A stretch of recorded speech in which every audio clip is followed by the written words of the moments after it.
Ya, ya, ya, ya.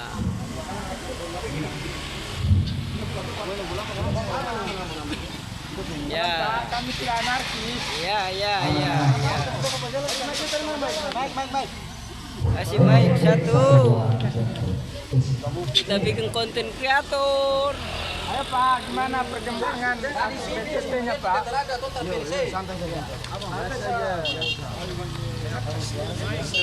Ada perempuan. Tapi suara kecil sedikit boleh tidak? Perempuan di bawah itu.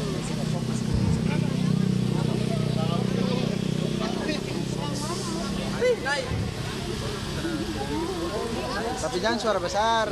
Itu saja. Tumbai baik nih. Bismillahirrahmanirrahim. Assalamualaikum warahmatullahi wabarakatuh. Om Swastiastu, Namo Buddhaya, Salam Kebajikan, Rahayu, salam sejahtera untuk kita semua. Siang menjelang sore yang berbahagia ini, kami dari DPC Kabupaten Kepulauan Sula hadir di tengah-tengah Pak Kejari Kabupaten Kepulauan Sula. Mungkin sudah tidak asing lagi dengan tuntutan yang sama terkait dengan untuk mempertanyakan sejauh mana proses Tangkap ke belum? pihak Kejari Kabupaten Kepulauan Sula terkait dengan kasus BTP. Informasi yang kemudian kami cover sidang kemarin dari Menteri Penate yang pertama oknum selegitimasi Direko yang kemudian itu mengingkari atau memberikan keterangan palsu terkait dengan percakapan nomor HP yang kemudian digunakan untuk percakapan dengan si Bibi lewat via WhatsApp yang kemudian mengingkari bahwa bukan nomornya. Ternyata fakta persidangan baru yang kemudian itu kemarin ada bahwa si oknum ini dia punya nomor yang kemudian digunakan untuk mendaftar di KPU Utara. Yang pertama.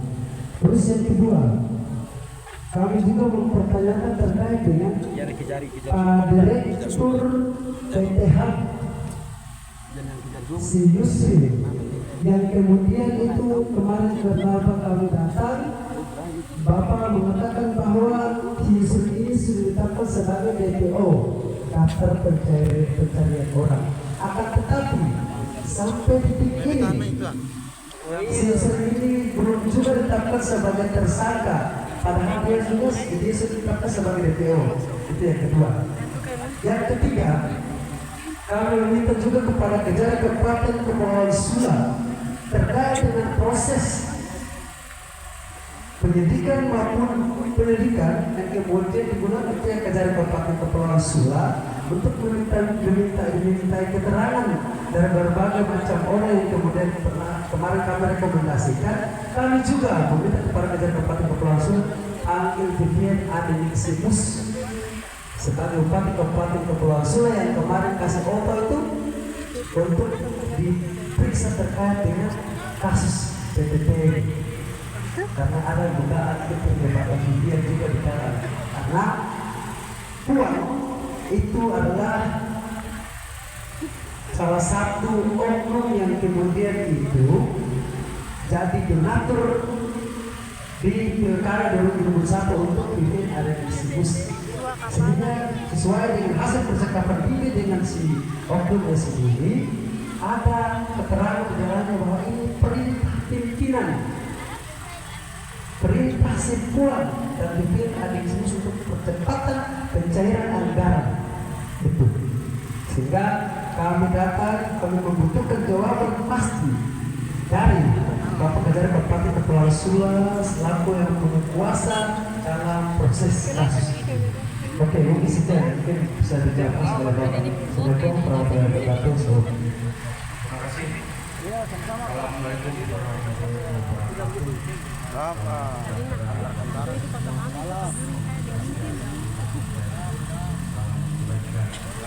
Salam Pak. Pertama-tama terima kasih untuk kehadiran kalian datang. Tapi bukan saya tidak mau keluar.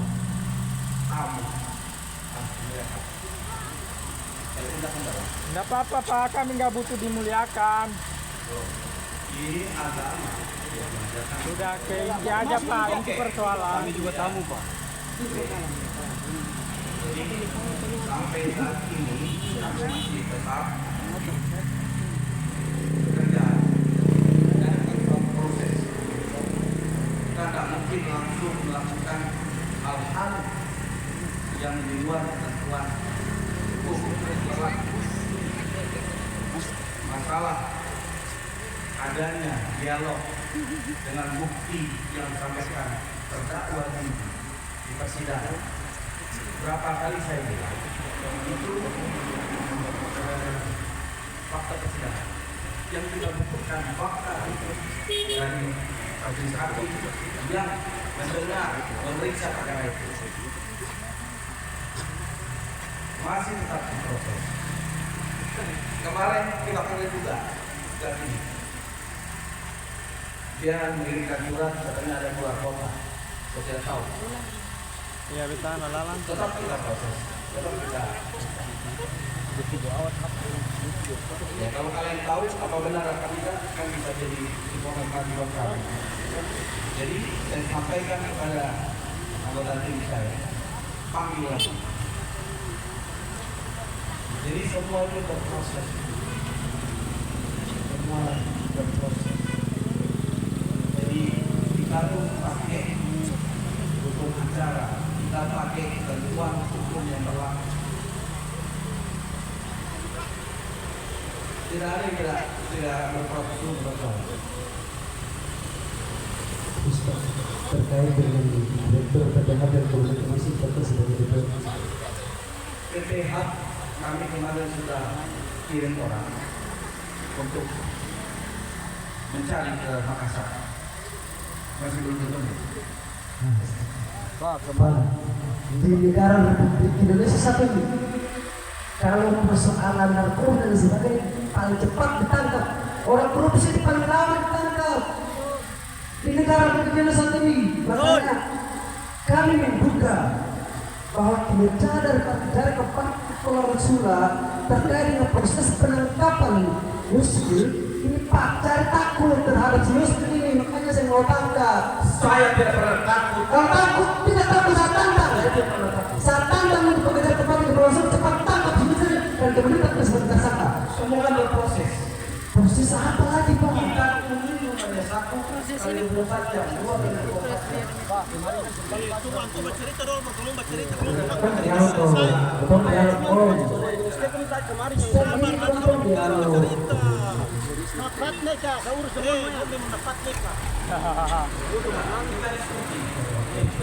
Terus terpancing dari luar. Kalau bisa tangkap, tapi dari tempat yang kita cepat tangkap. Dalam hal ini tangkapnya adalah lewat proses apa ataupun apa. Yang penting si Yusril cepat ditangkap sebagai tersangka. Dan kemudian kami juga menanyakan terkait dengan hasil disiplin baru. Dan kemudian kemarin ada pokok yang kemudian menang peradilan bagaimana hasilnya sekarang dari kejadian polisi. Baik, untuk perkara Iksan, mungkin sebentar lagi kami minta ke pengadilan. Iksan, tidak mati. Jadi sengaja kami tidak bawa ke sini, tapi langsung panggil karena secara Simatro. Di sini nanti persoalan lalu lintas, layanan apa segala macam. Kalau kami kan dari kantor saja itu. Jadi untuk ini Pak, biar Bapak tahu, kita melakukan percepatan penanganan dengan berkoordinasi dengan Kejati. Kita minta tenaga Kejati, hingga teman-teman yang di Kejati itu sudah bisa memeriksa dengan dasar surat perintah, ya. Jadi makanya semua itu berproses, semua berproses. Kalian jangan takut, semua berproses. Kedua, ini juga lagi mau diperiksa untuk perkara yang satunya, Matra, yang juga hasil dari rapid, ya. Jadi biar Bapak tahu, rapid itu kan bukan medis ini, ya. Kedua, rapid juga belum masuk ke materi pokok perkara. Kalau dibatalkan, kita akan lakukan dengan menerbitkan SPP baru. Berjalan Pak, berjalan. Hanya kami lebih fokus kalau yang dari luar kota itu, kalau yang di sekitar ini masih akan memeriksa dulu. Jadi tolong sabar. Itu semua masih berjalan. Pak, saya juga terkait dengan proses penangkapan si direktur penyidik. Saya kadang-kadang fokus ke isu ini karena isu dikata sebagai Polri. Tapi sekarang ini dia itu ditangkap ini. Anak-anak pakai ilmu apa sih yang susah sekali untuk ditangkap oleh apa kejar-kejar kepolisian. Kalau begitu kami bertanya bahwa apa gunakan kekuatan apa dari pihak kepolisian Polres ataukah pihak Polda ataukah pihak mana untuk bagaimana proses penangkapan si apa Yusri? Apakah ada proses untuk menangkap si Yusri? Karena itu DPO itu semua usaha kami kerahkan, kami lakukan.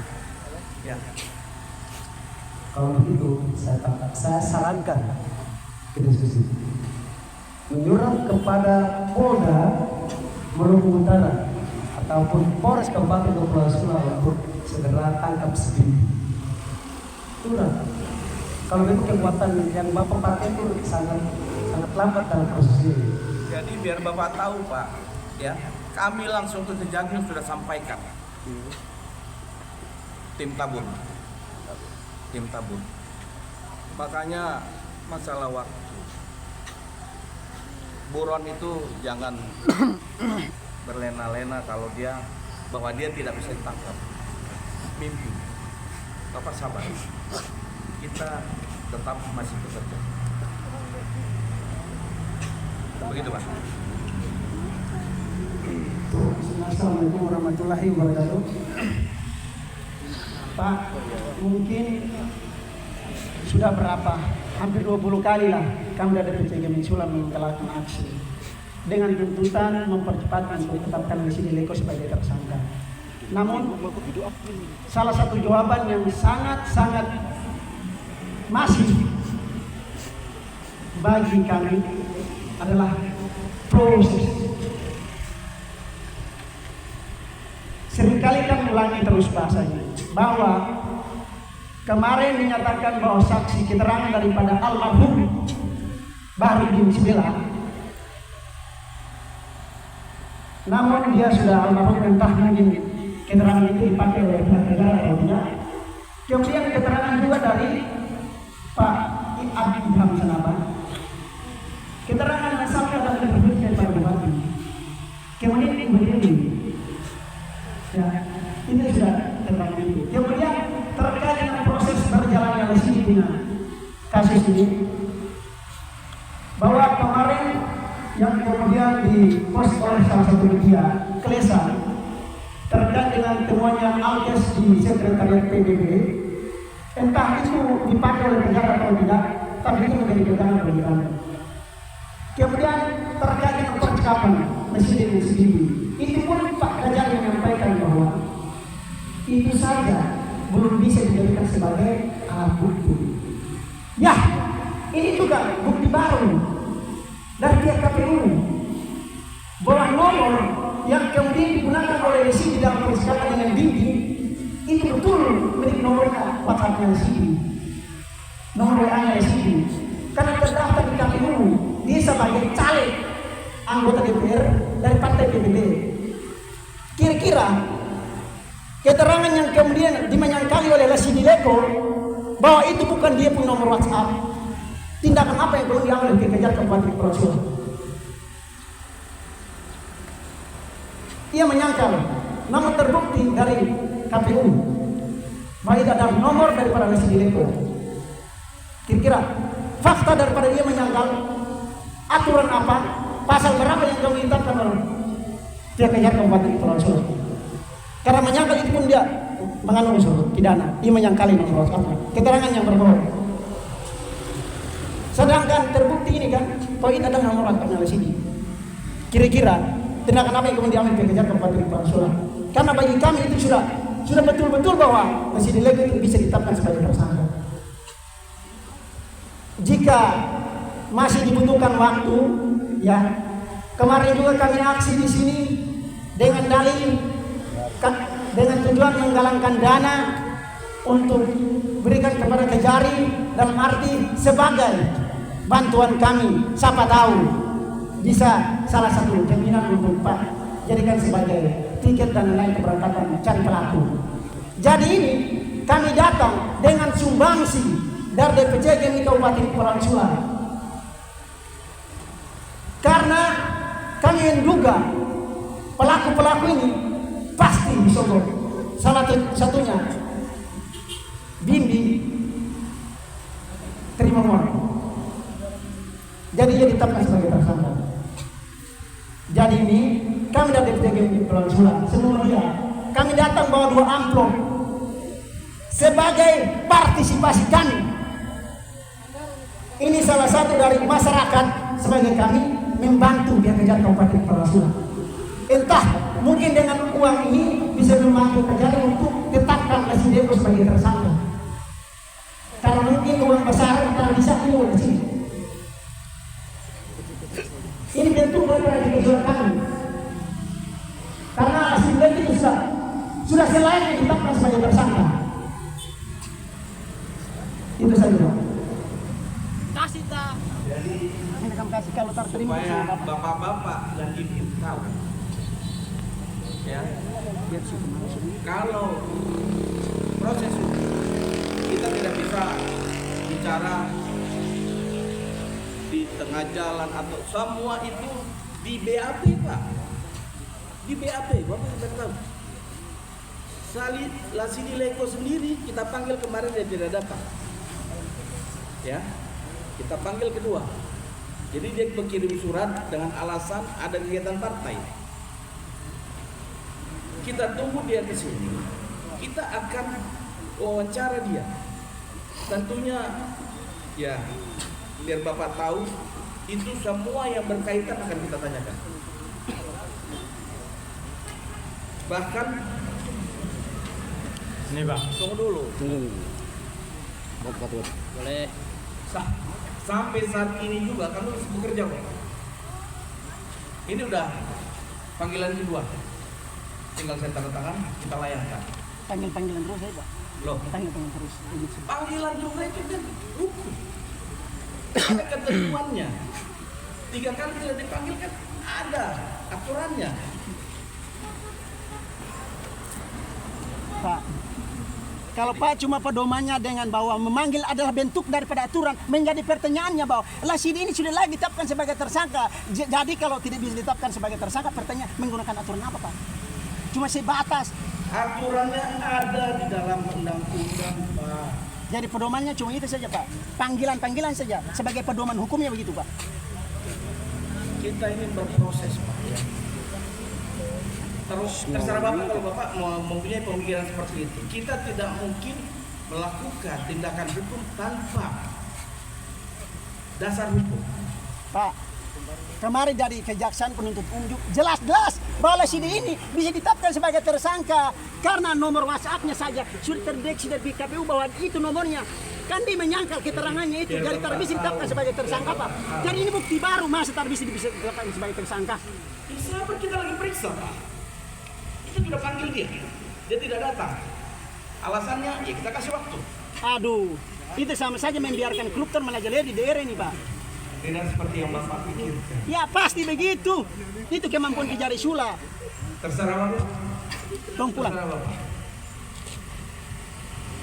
Tunggu kami masih pulang. Si Andi penjelasan. Nah, Bang. Pak, ya. Syukur, Beb. Oke ya, makasih ya. Tangku Makassar, tempatnya saya sudah. Tangkalnya mas, Bang, berbarang ini. Ya, mana